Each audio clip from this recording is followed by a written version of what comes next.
Good morning children. आज 6th class का व्याकरण यानी वर्णमाला के परिभाषा क्लास 6 है और हिंदी में आज हम जानेंगे वर्णमाला।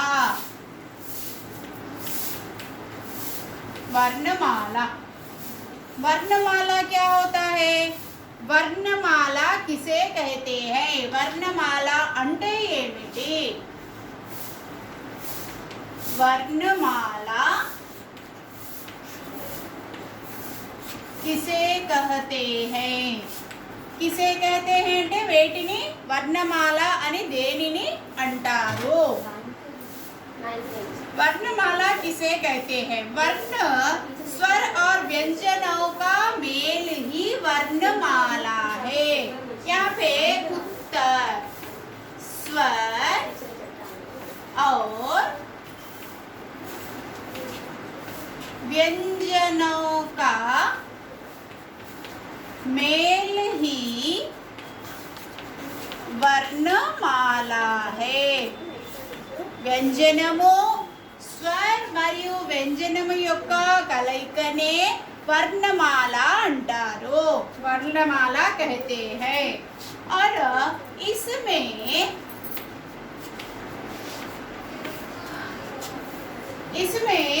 3 भाग होते हैं। इसमें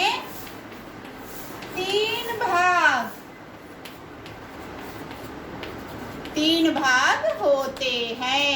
3 कौन से? पहला है स्वर और दूसरा है व्यंजन और तीसरा है संयुक्ताक्षर। ये 3 प्रकार के भाग होते हैं। कुल कितने अक्षर हैं? इसमें कुल 49 वर्ण होते हैं। अभी हम इन 49 वर्णों को 3 भाग में अलग अलग करेंगे। जैसे स्वर है 13 और व्यंजन है 33 और संयुक्त अक्षर है 3। हो गए ना? यहाँ पे 13, 33 और 3 कुल मिलाकर हो गए 49। समझ रहे?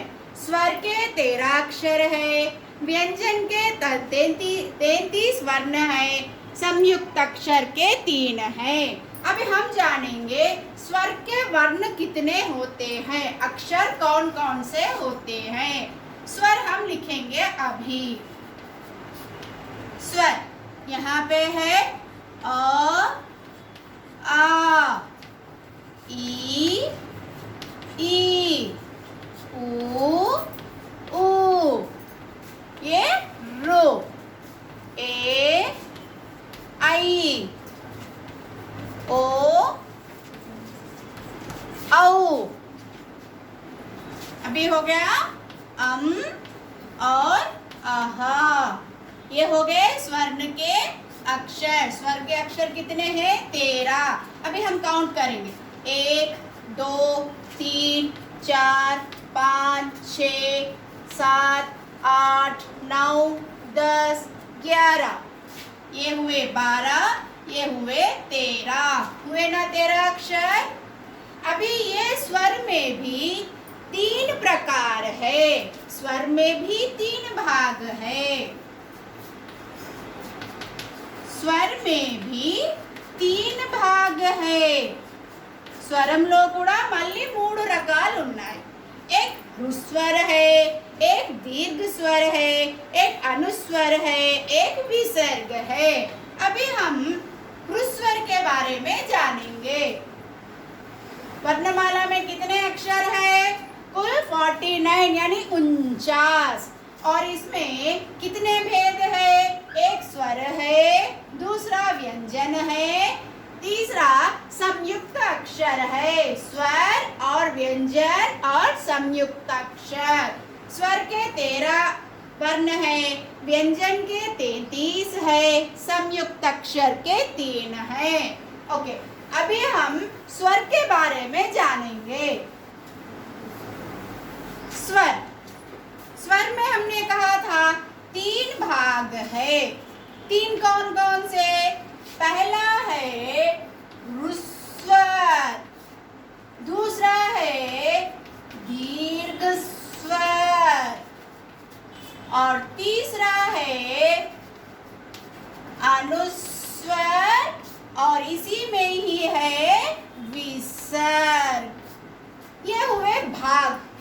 फिर इसमें वर्ण कौन से है? वर्ण इस प्रकार से है। ह्रस्वर यानी कम समय में बोले जाने वाले, उच्चारण करने वाले वर्ण।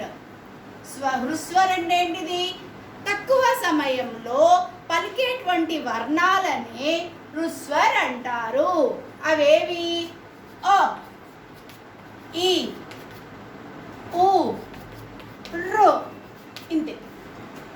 మరి ఇందులో మనం చాలా సమయం పలకడానికి తీసుకుంటున్నామా? అతి తక్కువ సమయంలోనే పలికేటువంటి వర్ణాలని ह्रस्వర్ అంటారు. అ, ఈ, ఉ, రు.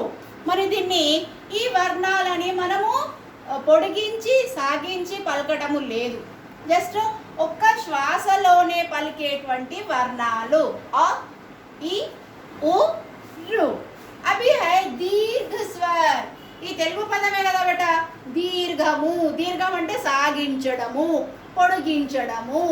ఇక్కడ పలికేటువంటి అక్షరాలని, వర్ణాలని కొంచెం పొడిగించుకుంటూ చెబుతాము. జైసే ఆ, ఫిర్ హువా ఈ, ये हुआ ऊ, ये ए, ये आई, ये ओ, औ। हो गया? यहाँ पर हमने इन अक्षरों में, इन वर्णों में स्वर गंभीरता से लिया गया है। ये पढ़ो एक बार, अ, ई, उ, रू। उसके ऑपोजिट में है, यहाँ गंभीरता है यानी दीर्घ स्वर है।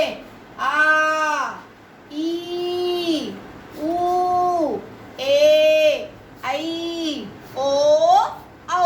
यानी स्वर को और एक मात्रा लगाकर कहा जाने वाला वर्ण है। अभी है अनुस्वर।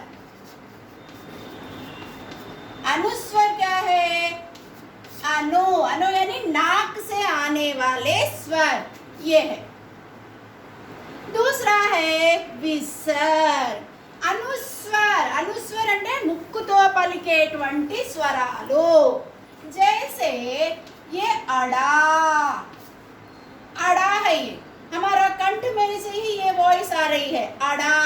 अगर हमें इसे अनुस्वर दे दूं तो अंडा, यानी हमारा स्वर नाक से टच होते हुए आगे आ रहा है, इसे कहते हैं अंडा।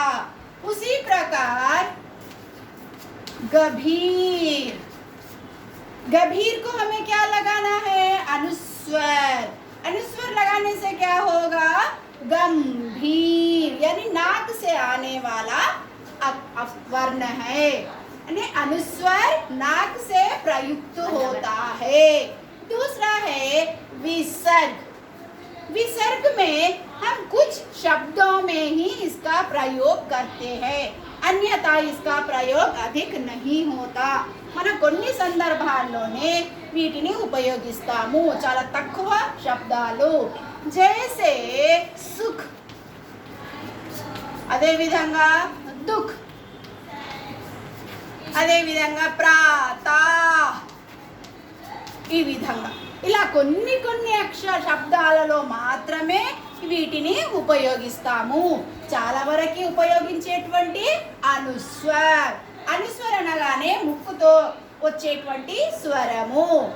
స్వరంలో కూడా ఎన్ని భాగాలు ఉన్నాయి? 3 ఉన్నాయి. ఒకటి హృస్వర్. హృస్వర్ అంటే తక్కువ సమయంలో పలికేటువంటి వర్ణాలని హృస్వర్ అంటాం. అదే విధంగా దీర్ఘ స్వర్, కొంచెం శ్వాసను ఎక్కువగా అంటే రాగాన్ని పొడిగించుకుంటూ వర్ణించేటువంటిని కూడా దీర్ఘ స్వర్ అంటారు. ఆ, ఈ, ఊ, ఏ, ఐ, ఓ, ఔ.